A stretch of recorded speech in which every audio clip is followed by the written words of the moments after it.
On Two Wheels this week, I hitch a ride with stunt rider Dave Coates. Wayne is dissecting some helmets, and Jeff rides the very exclusive Carl Fogarty replica.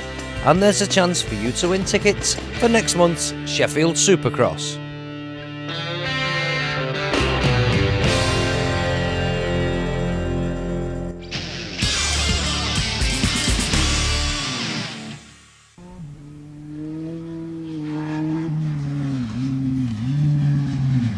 Very impressive, eh? Well, if you go to some of the big bike shows up and down the country, you'll have seen guys like that, stunt riders, and you cannot fail to be impressed. Well, I've come here to York Raceway to see one of the best practicing, Dave Coates.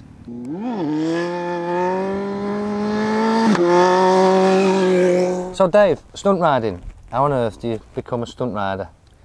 Well, in my case, I was always doing daft things on a bike when I was a kid and push bikes and what have you, and it just progressed on to being when I got a motorbike on the road, really. So you were a loony on the road? Yeah, I was a bit, yeah. And that's I actually got banned from being on the road, and that was when I really started doing shows, and that it was the only real way of me getting on a motorbike again and still riding and doing what I wanted to do. Right. Doing it legally in a controlled environment. Yeah. And I got a couple of shows to do, mainly here actually at York Dragway, and it just went from there, really. Right. So as a younger, you were about the same age as me, I think, a bit older than me. But, so Evel Knievel, Eddie Kidd and all that, were they, is it because you watched them that you fancied it? I think so, years ago when I was a kid. Obviously they were the only ones that were doing anything or in the news or anything like that, and there were the pictures that you would see and the videos, tapes and films that you would see. So yeah, I think they were what kicked it off, really. And then it moved on to guys like Doug DeMarcus and Arto Nyquist and people like that who were doing stuff on big road bikes, who were doing big wheelies and burnouts and stoppies and what have you. And then I sort of crossed over to that side of it, and I enjoyed that side of it more. Well, road bikes, you said there. You use a road bike, using a Thunder Race now. Yeah. But you used a GSXR 1100 for a long time. Yeah. Now that's a common bike, the GSXR, in the stunt world. I mean, why is there something special about it? I think the GSXR is good because it's durable and it lasts long. The engines are practically bulletproof, and they've just got plenty of grunt, and they seem to do the business. So how's this one then? Because you've not had this long, this Thunder Race? No, it's quite a new bike for me, this one. I got it supplied from Yamaha, so it's a Yamaha Thunder Race, and it's good for it. It's quite a big bike, but it's surprisingly easy to do wheelies and stoppies and burnouts. It's physically very big, isn't it? The tank's huge on it, isn't it? Yeah, it looks bigger than my GSXR when you sat on it. It looks bigger when you look at it as well. But that's a road bike. How different is it to a standard road bike?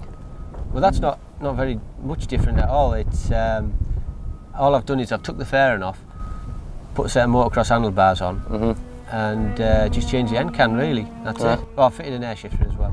Ah, now air shifter. I want to go into this because that's when you're up wheeling, when you sat on the handlebars, stood on the seat, etc. Your foot is nowhere near the gear shift. Yeah. But you still change gear. Yeah. That's the air shifter. That's right. Yeah, I've got it rigged up so that I flick a switch somewhere on the bike and it arms the horn button to work as a gear shift button. Right. So once I get it up and start going along, you start pressing the horn button and it changes gear, it goes up through the box for us. It goes up? I can get it into 5th gear. Does it come back down again? No, it's not that clever. You can get them that do that, but that particular one doesn't. Excellent.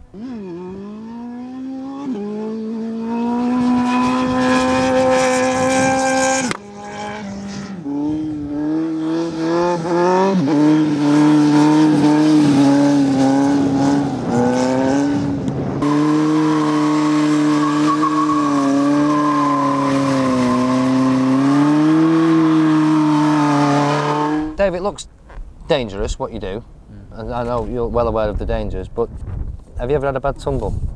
I've only really had one bad tumble. I was at Santa Pod. I was actually racing Gary Rothwell. We were having a wheelie race at the time. A wheelie race? Yeah, and we were seeing how fast we could go through the lights, and they were just on standard bikes at the time.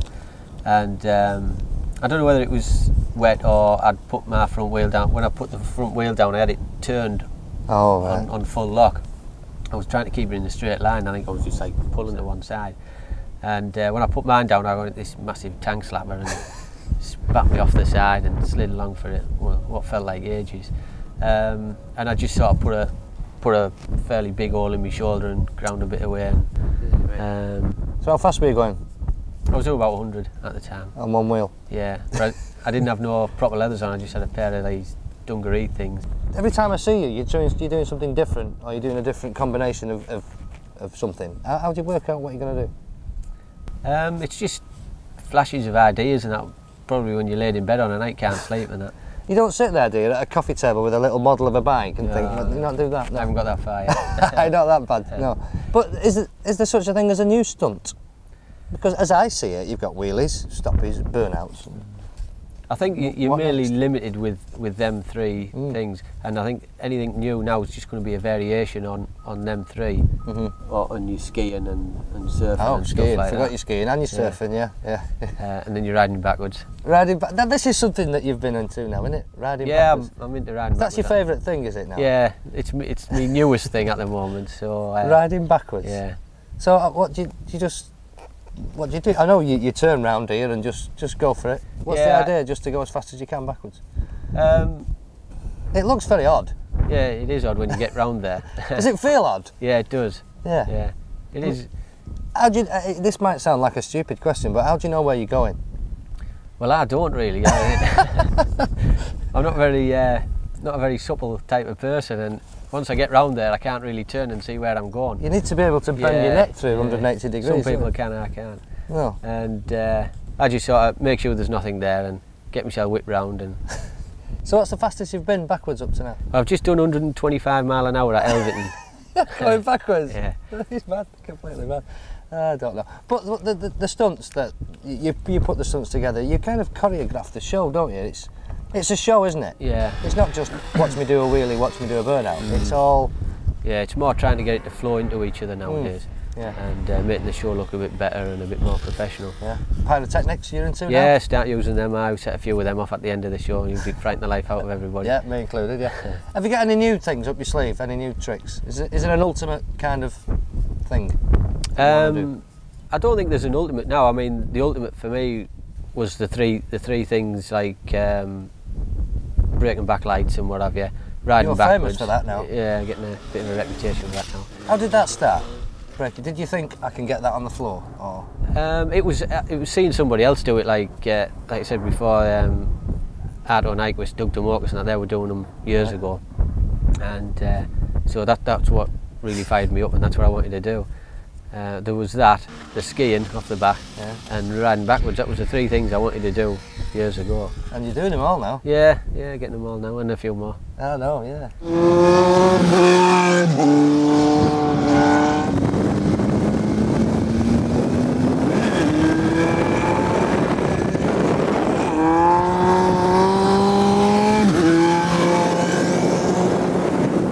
You will have noticed that Dave is rarely alone when he's on his bike, so I'm just going to grab a word with a very important member of the team here, Sandra Coates. How are you? All right? Yes, thanks. Sandra, impressive, very impressive. Thank you. I think you're mad, by the way. Are you frightened? Do you get scared? No, not now. Years ago I used to when we first started doing it, but definitely not now. Do you get nervous? You're not nervous? No, not at all. A lot of faith and a lot of trust in him. Well, I'm sure you have, yeah. But do you not think you're going to fall off or anything? No, we've had some tumbles, but no. Nothing major? Nothing too serious. Right. Touch wood. Are you a biker, Sandra? Do you ride a bike? I can ride a bike, but not actually on the road. Right. I've had a go at Dave's, you know, he's teaching me a few tricks at Oh, is the it? moment. Oh, so we may see a role reversal here in the future. Are you on Hopefully. Hey? One day, hopefully, it'll be as good as he is. Well, you never know. What was the first thing you did, the first stunt you did on the bike with Dave? First stunt was just wheelies and me sat backwards, and we Right. did that for quite a long time till I got used to that. Yeah. And then you just progress. Because now you're crawling all over the flipping thing. I've seen you with, you know, along the seat, hanging off the side and the back. What's your favourite thing now on the bike? I think the favourite one is sitting backwards, probably because I've done that the most. Right. So, yeah, I would say that's my favourite. Right. Well, it looks very good. You're very busy. You've come here to practice. I don't want to detain you any longer, so I'll let you go on with it, eh? Okay. Just 1 minute, Paul? What? I'm not going to practice. I think you're going to have a go. Well, no, not on Yes. here. Oh, yes. On the front. Yes, Paul. On the front. Can I go on the front? No, you can go on the back. I'm a terrible pillion. No.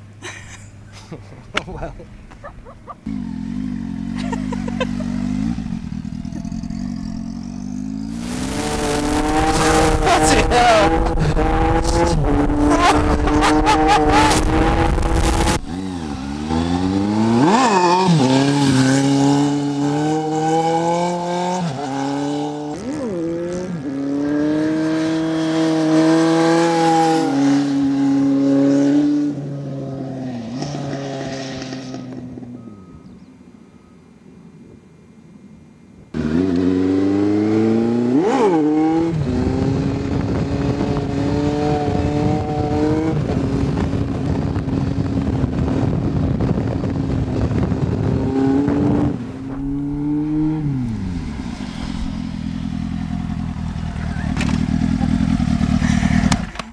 Well, Paul, absolutely terrific. Did you Hey. enjoy it?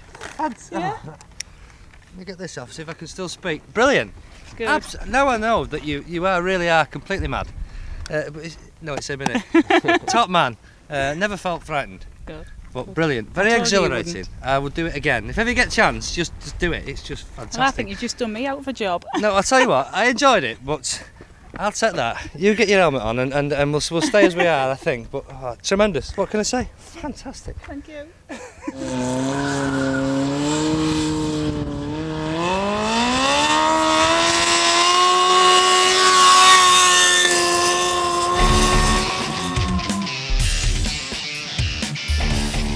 In the news this week, the top-selling bike for the past 12 months has been Honda's CBR 900 Fireblade, followed closely by the Yamaha YZF R1. And then comes Kawasaki's ZX6R, followed by the Honda CBR 600.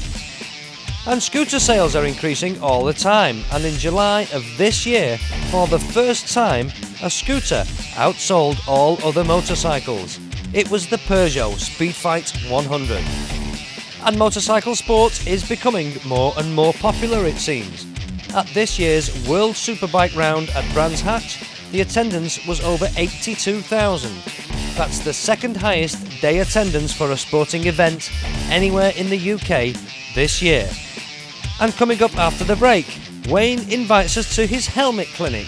Jeff rides a Fogarty replica, and your chance to win tickets for the forthcoming Sheffield Supercross.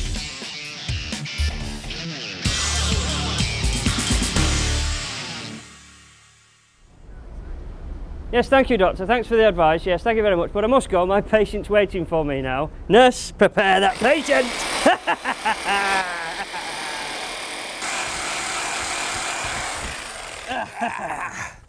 What are you doing? You're giving me a splitting headache. What's the matter? You're not a real doctor, are you? Trust me, I am a doctor. Trust me. Trust honestly. me, I'm a doctor, but you say that to all the women. Where are you going? I'm not staying here with you. You're an imposter. Hey, You're a get over. lunatic. Come back, Paul. I'll do it for you. You said you had a problem. Bloody cripping you. You're a lunatic. I'm going. Yeah.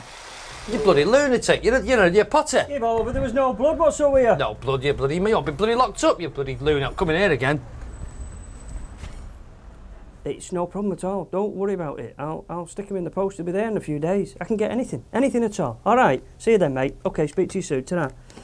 Right, well, I remember 10 units of Viagra. Jeff Stone, Solihull. Okay, just remember that.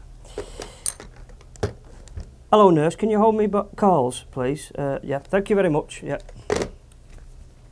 Right, the serious piece. We are here in the medical centre, and the reason for this is we're going to dissect some helmets, and that is the serious side of my piece this evening. Serious? Me being serious? I don't think so. I do find it difficult to be serious. But the truth is, this is a very serious subject. We're on helmets again, head protection.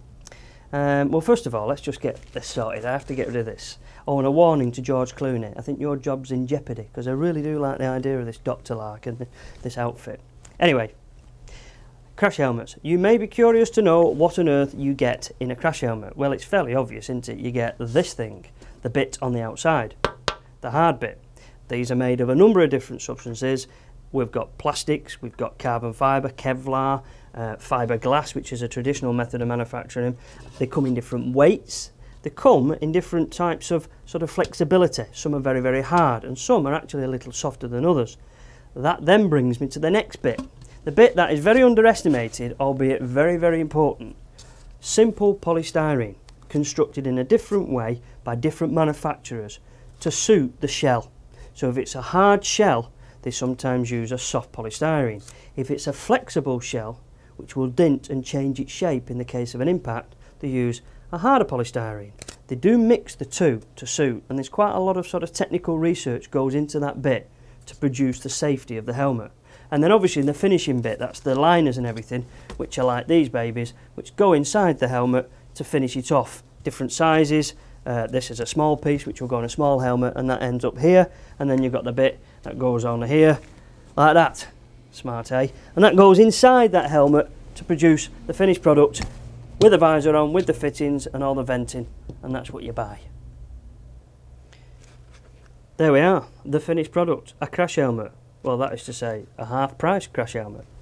We've chopped this baby in half to show you what it looks like when dissected.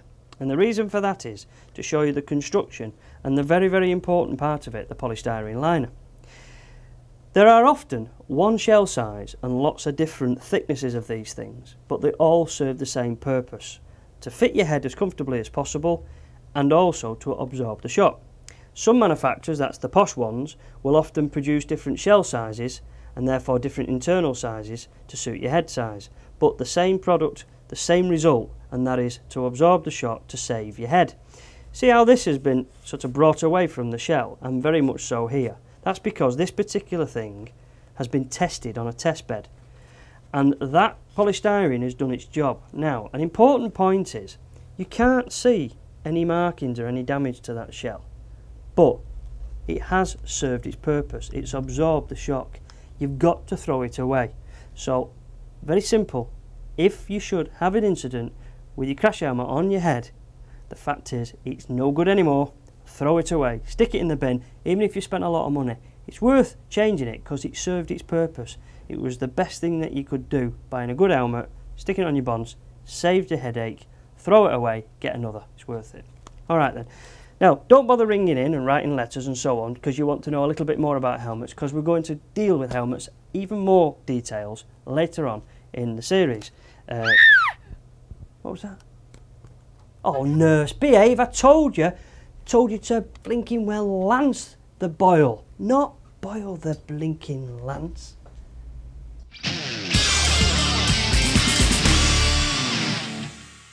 Now, Ducatis and Harleys both have this habit of polarising opinion. They both make the earth move, as you can see, but now and again something special comes along, and we've got something very special here, a Carl Fogarty, a replica Ducati SPS.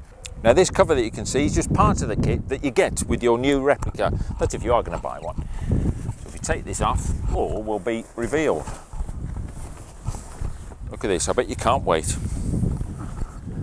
There it is, in all its glory, indistinguishable from the real thing. So what's so special about this Ducati? Well, it's got Carl's name on the petrol tank here, but it's basically an SPS to start with, and so that means it's 996cc as against 916cc, and it's got other trick pieces like the Öhlins rear suspension and shower front forks. And being an SPS, of course, down at the front end there, the discs, they're cast iron as against stainless steel, which is the normal running kit. You've got a carbon fibre front guard, and coming up here back to the frame, you've got adjustable rake here, so you can kick the forks out to 24 degrees or have them steeper at 23. The frame itself is lighter than the standard 916, it's made of chrome moly, and so that saves you a few pounds on that. And at the back, as I've already said, you've got your Öhlins, a fully adjustable rear suspension.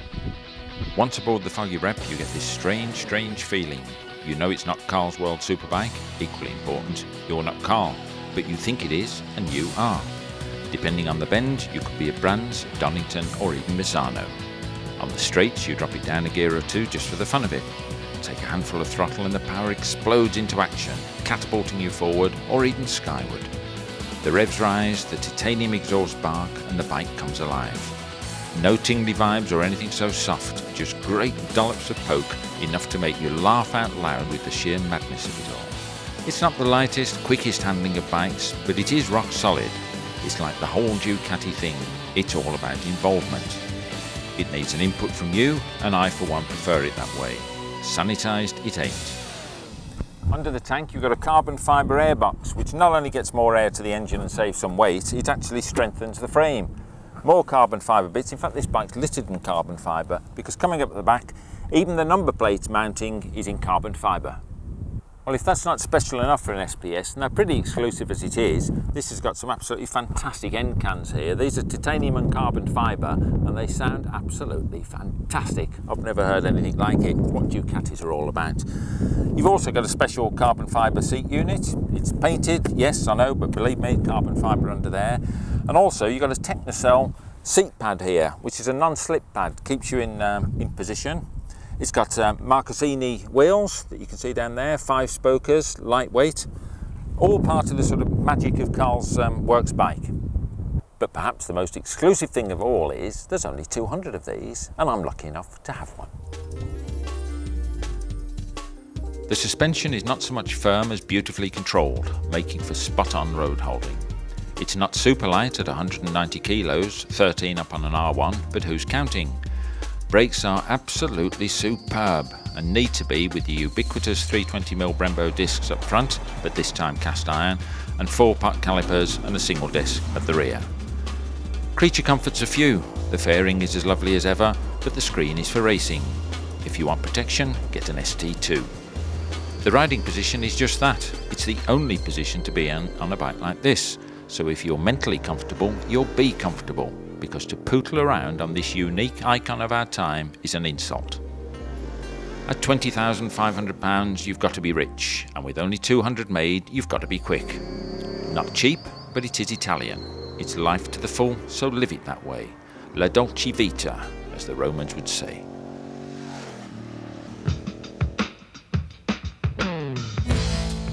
It's competition time, so take a look at this anagram.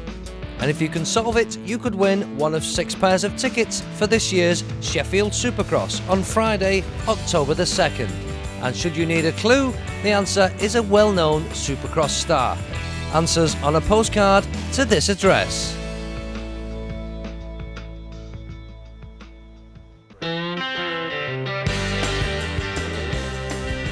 On Two Wheels next week, we visit Scotland and go to a track day with a difference.